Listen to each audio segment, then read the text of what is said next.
He didn't set out to find faith. He set out to destroy it. Dr. Eric Langston was many things: a respected molecular biologist, a lecturer, a published author. But above all, he was an atheist, not casually, but defiantly. To him, religion was mythology dressed in ceremony. And Christianity, the grandest illusion of them all. He had debated priests, mocked theologians, wrote papers dissecting belief with surgical precision. But there was always one figure he couldn't seem to shake, one name that echoed louder than the rest. Jesus. The carpenter. The preacher. The alleged miracle worker who, somehow, had bent the arc of history around his name. Billions followed him. Wars were fought over him. And yet, to Eric, he was a myth wrapped in myth, an invention of desperate minds clinging to a cosmic father figure. And so, he made a decision. He would prove it. Using only science, logic, and historical rigor, Eric would dismantle the figure of Jesus, not spiritually, but factually. He would trace the stories back to their origins, separate fiction from record, and strip away the divine until only silence remained. No more gospels. No more sermons. Just data. It began as a book idea, a definitive takedown, a scholarly exorcism of the most enduring myth in Western civilization. But what he found wasn't what he expected. Documents, artifacts, mentions in sources that shouldn't have mentioned him, coincidences that defied probability, questions that grew teeth. And in the quiet corners of libraries and dig sites, Eric began to feel something he'd never allowed before: doubt. This is the story of a scientist who believed in nothing, until evidence pointed to something he couldn't explain. He tried to disprove Jesus. What he found shook him. Before he ever questioned Jesus, Eric Langston questioned everything. Born in Northern California to secular parents, he grew up surrounded by microscopes, not crosses. His father was a physicist, his mother a computer scientist. They believed in data, not doctrine. Dinner table conversations revolved around particle theory and artificial intelligence, not miracles and prayer. By the age of 12, Eric was reading Darwin. At 15, he wrote a blistering essay dismantling Genesis from an evolutionary standpoint. His teachers praised his logic. His classmates called him the Bible assassin. He liked the title. Faith, to Eric, was a crutch. A beautifully constructed one, perhaps, but a crutch nonetheless. It explained away suffering, softened mortality, and offered moral shortcuts. Where others saw salvation, Eric saw psychological programming. Religion was just a vestigial remnant of primitive minds trying to explain the stars. By the time he entered graduate school, his atheism wasn't just personal, it was academic. He lectured publicly about the dangers of religious thinking in scientific progress. He argued that belief had no place in laboratories, only evidence. And he was relentless. Conferences, interviews, articles, all shaped by his mission to untangle the irrational from the real. His name grew. So did his audience. But something bothered him. No matter how many belief systems he critiqued, one name kept returning. One figure seemed to endure every intellectual attack: Jesus. Unlike mythological deities, Zeus, Ra, Odin, this one was different. People didn't just believe in him. They lived by him. They built civilizations in his name. Even his supposed death wasn't the end of the story, it was the beginning. And that intrigued Eric, more than he wanted to admit. If Jesus never existed, why had the world been shaped so profoundly by him? Why did more historical texts reference him than some Roman emperors? Why had billions across millennia died for his name, or killed for it? Something didn't add up. And for a man of science, that was unacceptable. He decided the only way to end the conversation once and for all was to dig deeper than anyone had before. To confront the Jesus phenomenon not with faith, but with facts. No more debate. No more opinion. He would let the evidence speak. What could possibly survive under the microscope? Eric approached the project like any good scientist: eliminate bias, follow the data, and let nothing hide behind assumption. He built a timeline. Not of faith, but of history. Birth, death, known geography, alleged miracles, mentions in literature, mentions outside of it. His goal was simple: separate the Jesus of faith from the Jesus of fact. The first stop was the Bible, not to believe it, but to break it. He dissected the Gospels like lab specimens. Matthew, Mark, Luke, John, 4 narratives with overlaps, contradictions, and claims too large to survive scrutiny. Walking on water, healing the blind, rising from the dead. To Eric, these weren't reports. They were mythology, oral traditions wrapped in exaggeration, recorded decades later by biased followers. But then came the problem. Despite their differences, the Gospels shared surprising structural integrity. Locations lined up. Certain names appeared in the same order. Geographic details, rivers, roads, Roman titles, were accurate to first-century Judea. Cross-referencing them against secular Roman records, Eric found consistency. It was annoying. Then he moved outward, to non-Christian sources. Tacitus, Pliny the Younger, Suetonius, even Josephus, the Jewish historian. These weren't believers. They were government officials, skeptics, enemies of the early church. And yet, they mentioned him. A man named Jesus, executed under Pontius Pilate, associated with a growing sect of followers who refused to worship Caesar, known to work wonders, revered by those who believed he'd risen from death.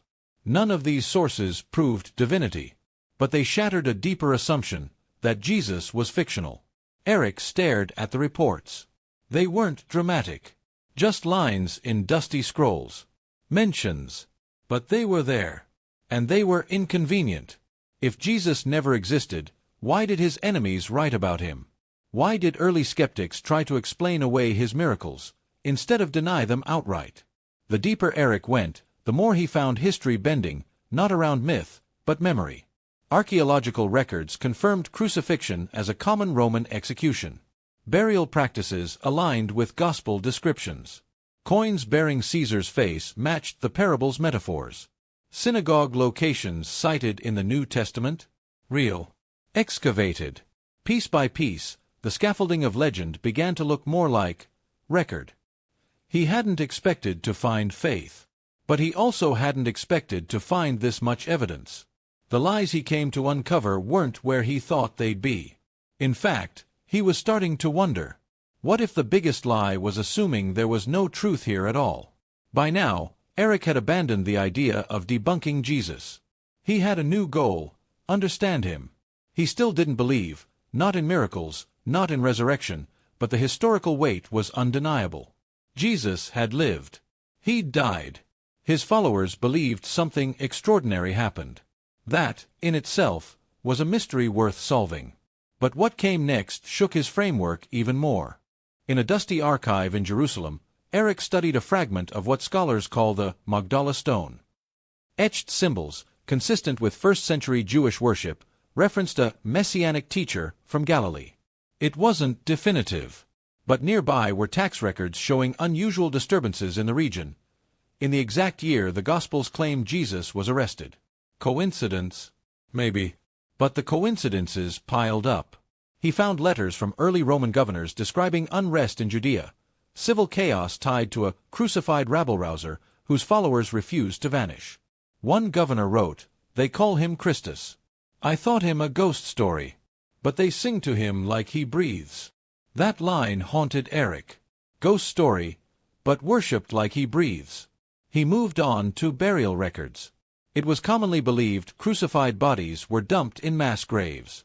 But recent archaeological digs near Jerusalem showed something else: high-status tombs for executed dissidents. One even bore scratch marks inside the stone. Eric didn't dare speculate. And then he stumbled upon something he wasn't prepared for: the writings of skeptics. Ancient critics of Christianity, Lucian of Samosata, Celsus, Porphyry, mocked believers mercilessly. But none of them denied Jesus existed. None argued he was a fabrication. They mocked his resurrection, yes, but always with the implication that something happened that his followers wouldn't let go. And that was the problem. The resurrection. Not the story of it. The reaction to it. Roman authorities had every reason to crush Christianity early. They tortured its followers, imprisoned them, but never produced a body. never showed a tomb. No writings from the time claimed they found the corpse. Instead, they tried to dismiss the resurrection as theft. A hoax. But if it was a hoax, it was the most durable deception in human history. One that inspired martyrs who died singing. Eric sat in silence. He wasn't looking for faith. But evidence, hard evidence, kept pointing not just to a man, but to an event. Something seismic. Something no one could prove, but no one could explain away, either. He began to wonder. What if the impossible left fingerprints? Eric had always believed truth lived under a microscope. But now, even with data, records, citations, he was lost. What do you do when the evidence doesn't give you answers, but only deeper questions? At night, he found himself staring out of hotel windows, surrounded by stacks of translations, scroll facsimiles, interview transcripts. His work was no longer academic. It was personal. And that terrified him. He'd built his entire identity on reason. He'd told the world that faith was intellectual cowardice. That belief without evidence was weakness. Now he had more evidence than ever, and he still couldn't explain what he was seeing. He spoke with historians, archaeologists, even hostile critics. Some dismissed his questions. Others leaned in, careful with their words. One professor whispered over coffee in Oxford, "There are things in this story no empire, no religion, no man has been able to erase. Maybe that's the evidence." Eric laughed at the time. But he didn't sleep that night. He started dreaming of ancient gates, of open tombs, of men with fire in their eyes. The line between myth and memory was dissolving, and with it, the boundaries of his own certainty. Then came the interviews. He met dozens of former atheists, scientists, philosophers, skeptics like himself. People who had followed reason down the same road, and somehow wound up with faith. One had been a neurologist. Another, a cryptographer. Their stories weren't emotional appeals. They were intellectual collapses. Logic brought them to the edge. What they found there wasn't fiction. And Eric began to ask himself a question he had mocked for years. What if faith wasn't blindness? What if it was the next step when reason ran out? He resisted. Desperately. He reread Dawkins, Hitchens, Russell. He rewatched debates, reaffirmed his biases. But none of it felt solid anymore. Their arguments sounded hollow, predictable, and worse, dismissive. It was as if he had outgrown them. His thoughts became dangerous. If Jesus was real, if he died under Pilate, if he wasn't just remembered, but worshipped immediately after his death, if no body was ever produced, if his enemies could never disprove the resurrection, then what was left? Eric stood in front of a mirror one morning and asked the question out loud, not to the universe, not to some imagined God, but to himself. What if I've been wrong? The scientist in him hated the weakness in his voice. But the man in him, he felt something shift. He never made a public announcement. There was no viral tweet, no dramatic debate moment, no video with tearful conversion. But the academic world noticed, fast. Eric's lectures changed. His tone shifted. Where he once mocked Christianity, he now approached it with caution, curiosity, respect. He started quoting theologians, not to attack, but to consider. He mentioned the possibility of transcendent truth. Once, during a Q&A, he even said the resurrection was historically resilient. That was all it took. Within weeks, the headlines came flooding in. Top atheist biologist goes soft on Jesus. The scientist who might be losing his mind, or finding his soul. Eric Langston, betrayer of reason or braver than we thought. His inbox filled with hate mail from both sides. Atheists called him a traitor. Christians called him a coward for not accepting Jesus outright. His publisher canceled his book deal.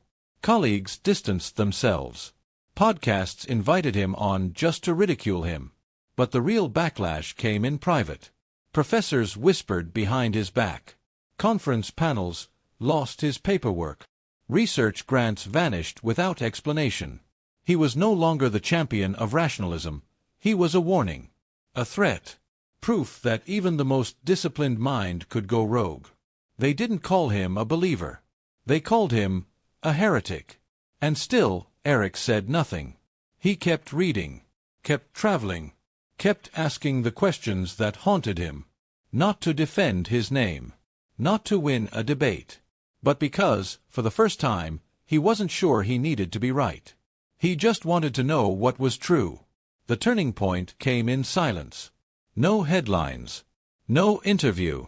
Just a wooden bench outside a stone church in rural Turkey, a site rumored to be one of the oldest surviving Christian worship spaces in the world.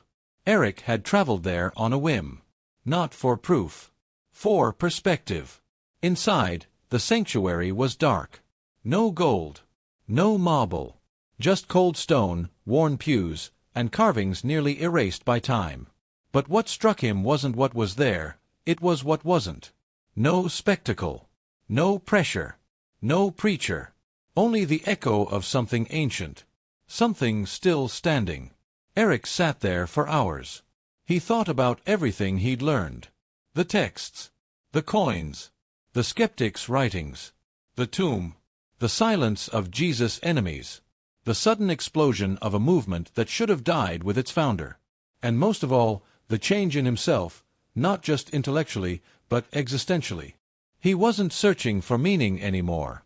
He was staring at it. He remembered something he'd read weeks earlier, a quote by Pascal. In faith, there is enough light for those who want to believe and enough shadows to blind those who don't. That line used to infuriate him. Now, it made sense. Faith didn't cancel reason. It completed it. He wasn't abandoning science. He was admitting that it had brought him as far as it could, and now stood at the edge of something larger. Deeper. Not irrational. Just beyond reason's reach. And in that moment, he didn't pray. He didn't cry. He just nodded. Not to the sky, but to the truth. He stood up, walked out into the fading daylight, and wrote the final line of the book he never meant to write. I didn't lose my reason.